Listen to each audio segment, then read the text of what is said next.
Todo o material contido nesse filme é autêntico. Algumas cenas contêm material explícito e se recomenda supervisão paterna.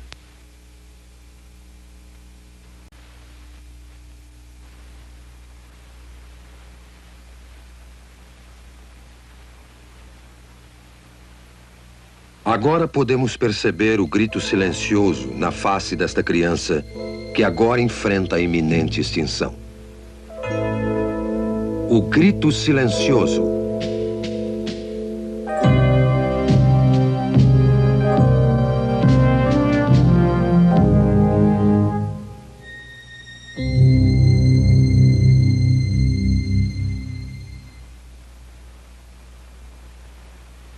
Meu nome é Bernard N. Nathanson. Sou um médico e também obstetra e ginecologista. E acho que tenho alguma experiência em matéria de abortos. Bem, quando eu estudava medicina, em 1949, não havia uma ciência como a fetologia. Aprendemos que esta criança a nascer, o feto, era uma coisa no útero e que somente por uma questão de fé era ou não era um ser humano e se esse ser humano teria ou não qualquer qualidade bem pessoal. Mas essa história mudou desde 1970. Foi nessa época que a ciência da fetologia surgiu nos meios médicos.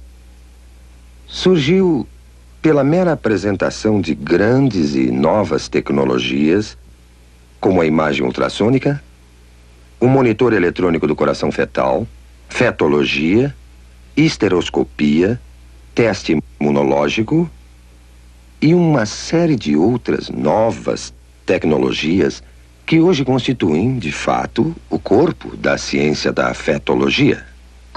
A imagem ultrassônica, que é a imagem do feto em movimento, tornou-se acessível à nossa clínica a partir de 1976. A sala para exames ultrassônicos consiste de uma convencional mesa de exame e do aparelhamento de ultrassom. Essa máquina que vemos aqui. A mulher grávida é colocada na mesa para o exame. O abdômen é devidamente coberto. A ponta do instrumento é colocada sobre o útero. O aparelhamento consiste basicamente de um cristal que emite ondas de som em alta frequência e um outro aparelho que capta o eco dessas ondas. O eco é então registrado num computador que o transforma em uma série de imagens da criança a nascer. E a criança pode ser observada por uma análise linear, que é útil para a gravidez adiantada, ou por uma de setor, que é mais precisa para delinear a criança na fase inicial, como esse caso. A imagem reconstruída pelos moldes do eco é capaz de ser de uma absoluta clareza e é tão detalhada nesse instrumento que as válvulas do coração são observadas abrindo e fechando com as contrações do coração. Mães e pais, pela primeira vez, têm podido ver suas crianças antes do nascimento, com essa espetacular tecnologia. Essas tecnologias, esses aparelhos e máquinas que usamos diariamente, tem nos convencido que, sem dúvida, essa criança a nascer é também outro ser humano, outro membro da humanidade, sem distinção, de maneira alguma, a qualquer um de nós. E pela primeira vez, temos a tecnologia para ver um aborto sob o ponto de vista da vítima. A imagem ultrassônica nos permite ver isso. E assim, pela primeira vez, vamos observar como uma criança vai sendo torturada, desmembrada, desarticulada esmagada e destruída pelos insensíveis instrumentos de aço do aborteiro.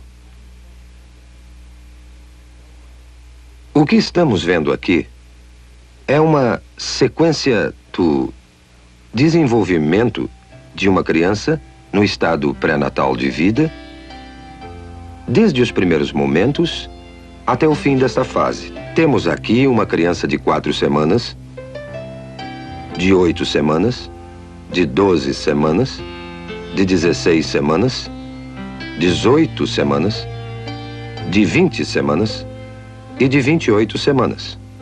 Como podem ver, não existe ainda uma mudança dramática na forma ou substância desse ser durante esse desenvolvimento. Essa pequena pessoa, de 12 semanas, é uma criatura, inegavelmente um ser humano. Já tem ondas cerebrais desde 6 semanas, seu coração está funcionando há 8 semanas e todo o resto das funções humanas são exatamente como as nossas. Agora, esse livro, Obstétrica de Williams, 16ª edição de 1980, é um livro de estudo usado em todas as escolas de medicina nos Estados Unidos. O prefácio desse livro, publicado em 1980, nos diz o seguinte: felizmente entramos numa era que o feto pode ser já considerado e tratado como nosso segundo cliente. Quem poderia sonhar, mesmo há alguns anos, que poderíamos atender um feto como médico?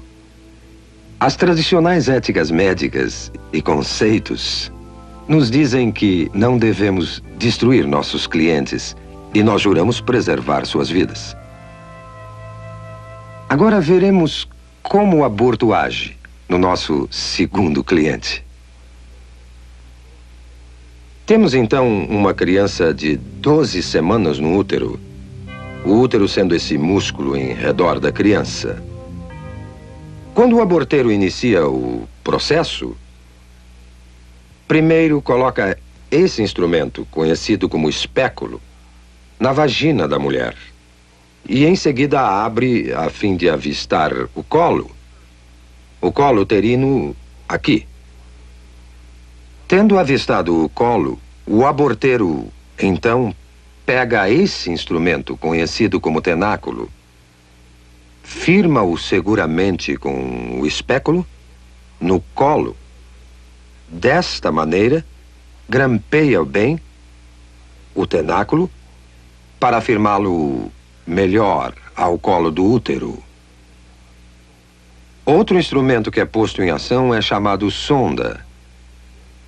Esse instrumento é colocado dentro do útero, depois retirado, para o aborteiro determinar exato a profundidade e o tamanho do útero. Depois, esse grupo de dilatadores, esses metálicos, curvos instrumentos, são usados para fazer a dilatação do colo, a fim de aplicar finalmente os mencionados instrumentos de aborto.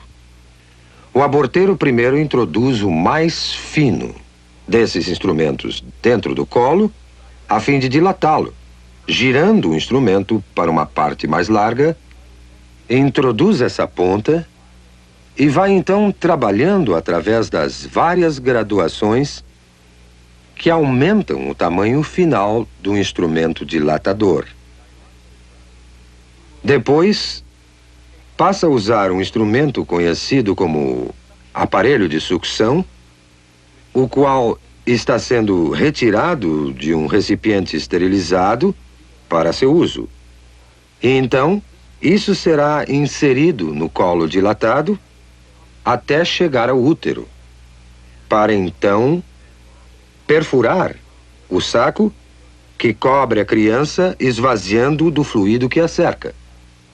O instrumento é posto em direto contato com a criança numa pressão aproximada a 55 milímetros de mercúrio aplicada na ponta desse instrumento, que está ligada há um longo tubo grosso de sucção e a instrumentação abortiva, que é o aparelhamento do outro lado. A ponta de sucção começará a destruição da criança. Pedaços do corpo são separados, um por um, até ficar somente fragmentos do corpo e a cabeça. A cabeça é grande demais para passar pela tubulação. Para isso é necessária a aplicação de outro instrumento, chamado pinça de pólipo, dentro do útero, através do colo já dilatado. E o aborteiro, então, terá que pegar a cabeça da criança, que flutua livre dentro do útero, entre os anéis desse instrumento. A cabeça é então dilacerada e seus pedaços removidos com seus respectivos ossos. E o aborto, então, estará concluído. Já vimos como uma criança de 12 semanas aparece na tela ultrassônica. Também vimos a mecânica, todas as fases do aborto de 12 semanas. Agora, pela primeira vez, veremos um filme feito com a verdadeira imagem ultrassônica de um aborto de 12 semanas. Não se esqueça que não é um caso fora do comum, um aborto tardio.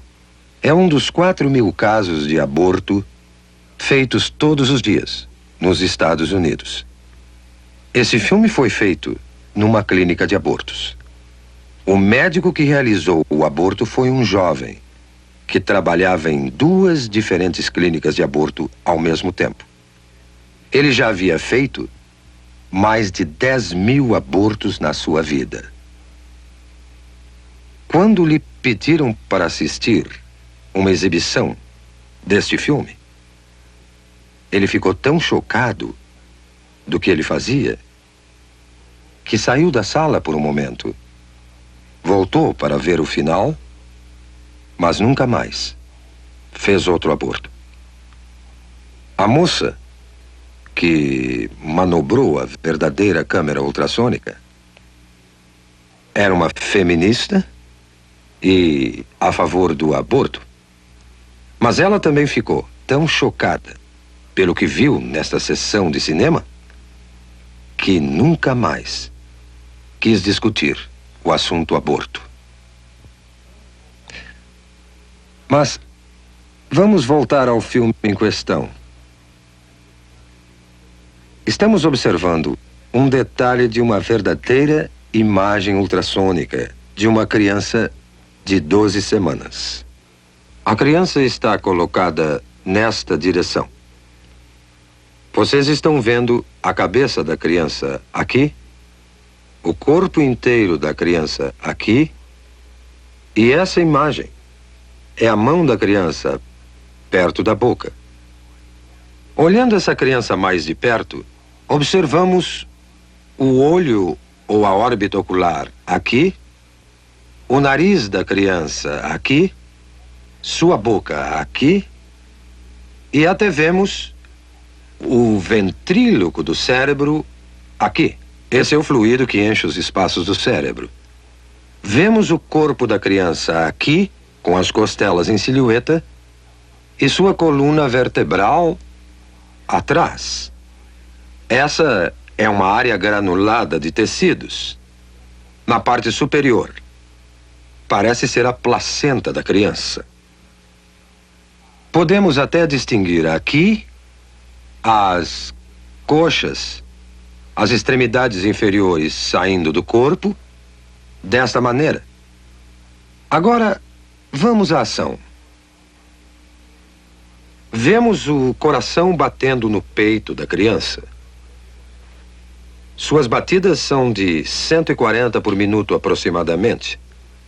Agora, vemos a criança se movendo dentro do útero e observamos várias mudanças de sua posição.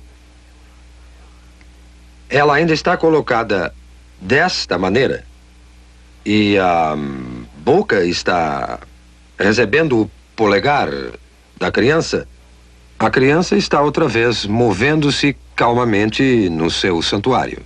Agora, esta sombra que estamos vendo na parte inferior da tela é a ponta de sucção que foi deliberadamente colorida para que possamos distingui-la com mais clareza.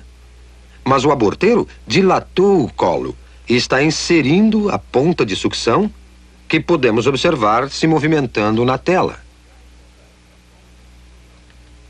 Podemos notar que a ponta de sucção que está aqui, quando se move em direção à criança, ela recua do objeto e começa a produzir movimentos violentos e agitados.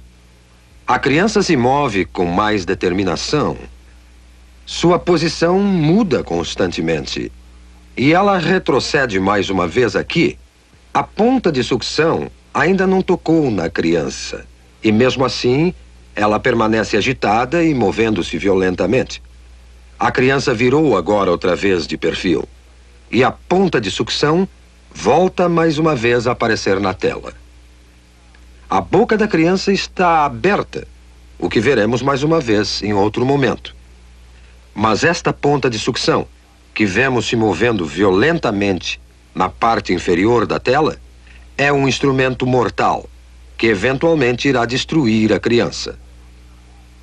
É só depois que o saco é perfurado para a saída do líquido que a ponta do aparelho entrará em contato com a criança. Mas podemos observar a ponta movendo-se enquanto o aborteiro procura o corpo da criança. Mais uma vez vemos a boca da criança aberta, como se estivesse emitindo um grito silencioso. Este é o grito silencioso de uma criança prestes a enfrentar sua extinção. Agora as batidas do coração aumentam dramaticamente e os movimentos da criança são mais violentos, como percebendo a agressão ao seu santuário. Está se afastando e podemos vê-la movendo-se para a esquerda do útero, numa tentativa patética de escapar aos terríveis instrumentos que o aborteiro usa para extinguir a sua vida. Agora, o coração está visivelmente acelerado. Suas batidas chegam a 200 por minuto. Não há dúvida alguma que a criança percebe o perigo mortal que a espera. A membrana foi perfurada e o fluido escapou. Não se vê mais o reservatório de líquido protegendo a criança. Mas uma vez que o fluido saiu, a ponta do aparelho de sucção se firma no corpo da criança e a criança é puxada para baixo pela ponta de sucção do aborteiro com a pressão negativa aplicada e o corpo está sendo desmembrado sistematicamente e separado da cabeça. A cabeça está nesta direção aqui. Eu estou no momento delineando a cabeça. As partes inferiores já foram destruídas. E vemos a ponta de sucção brilhando de espaço a espaço na tela como uma série de ecos. Enquanto a criança está sendo empurrada de um lado para o outro, enquanto a ponta de sucção está sendo aplicada ao corpo desta maneira e o aborteiro está exercendo sua tração na criança. A cabeça é ainda perceptível aqui. O corpo já não se pode ver. Foi separado da cabeça. O que vemos agora é a cabeça mesmo, que é chamada linha média do eco, e vários fragmentos de ossos. Mas a cabeça, que estou delineando aqui, nessa criança de 12 semanas, é grande demais para sair inteira numa peça de dentro do útero. O aborteiro terá que empregar este instrumento, a pinça de pólipo, numa tentativa de segurar a cabeça. Ele agora tentará dilacerar a cabeça com esse instrumento, dessa maneira, e remover a cabeça aos pedaços de dentro do útero. O aborteiro e o anestesista têm um código secreto entre eles, que os protege da pavorosa realidade dos fatos. o aborteiro e o anestesista se referem à cabeça da criança, que agora é chamada de número 1. O anestesista, então, perguntará ao aborteiro: o número 1 já saiu? Já acabamos? Vemos agora, intermitentemente, os dentes ou lâmina desse instrumento aparecendo nessa imagem aqui. A cabeça tende a flutuar, solta no útero, e aqui estão os dentes ou lâmina desse instrumento vindo por aqui, e a cabeça está sendo agarrada pela pinça de pólipo e puxada para baixo em direção ao colo. Agora, tudo o que vimos sobrando são simples resíduos, simples fragmentos, pedaços de tecidos que documentam que ali viveu uma vez um indefeso, frágil ser humano. Considerando o impacto do aborto na nossa sociedade, vamos olhar algumas estatísticas do que realmente aconteceu nos últimos 20 anos. Nós temos dados confiáveis indicando que em 1963, bem antes do aborto ser legalizado pela infame decisão Roe versus Wade, eram efetuados aproximadamente 100 mil abortos ilegais anualmente nos Estados Unidos, e muito poucos legais. Em 1973, o primeiro ano que a decisão Roe versus Wade prevaleceu neste país, cerca de 750 mil abortos foram efetuados. E em 1983, o último ano do qual temos completos dados, foram feitos 1,5 milhão de abortos. Agora vamos ver o aborto como indústria. No ano passado, foram efetuados 1,5 milhão de abortos nesse país. E o custo médio de um aborto é de 300 a 400 dólares por operação. Isso criou uma indústria nesse país de uns 5 a 6 milhões de dólares por ano, colocando-o na lista das 500 maiores indústrias do mundo. 90% de todo esse dinheiro vai para o bolso dos médicos e o que sobra no bolso dos empresários que dirigem as clínicas. Tivemos investigações recentes sobre essas clínicas, que se ramificaram no país como cadeias de restaurantes. Sabemos que várias dessas cadeias se encontram na Califórnia, pelo sudoeste e vão até o sudeste dos Estados Unidos. E há alguma evidência agora que cada vez mais essas clínicas estão caindo nas mãos do crime sindicalizado nos Estados Unidos. E que esse dinheiro do aborto, é manchado não só pelo sangue das inocentes vítimas do aborto, como também pelas mãos sujas do crime sindicalizado nos Estados Unidos. Quando discutimos o aborto, temos que entender que a criança por nascer não é a única vítima. As mulheres são vítimas também, tanto como as crianças o são. Não foi dito às mulheres a verdadeira natureza da criança por nascer. Não lhes foi mostrado os fatos reais sobre o que o aborto realmente é. As mulheres, em grande número, centenas, milhares, dezenas de milhares, têm tido seus úteros perfurados, infectados, ou sofreram destruição total de seus órgãos reprodutores como resultado de uma operação da qual não possuem um conhecimento verdadeiro. Este filme e outros filmes que virão devem fazer parte da informação geral para o consentimento de qualquer mulher antes de se submeter a um processo desta natureza. Eu acuso a Liga Nacional do Direito ao Aborto. Eu acuso o plano familiar e todos os conspiradores da indústria do aborto de uma consistente conspiração silenciosa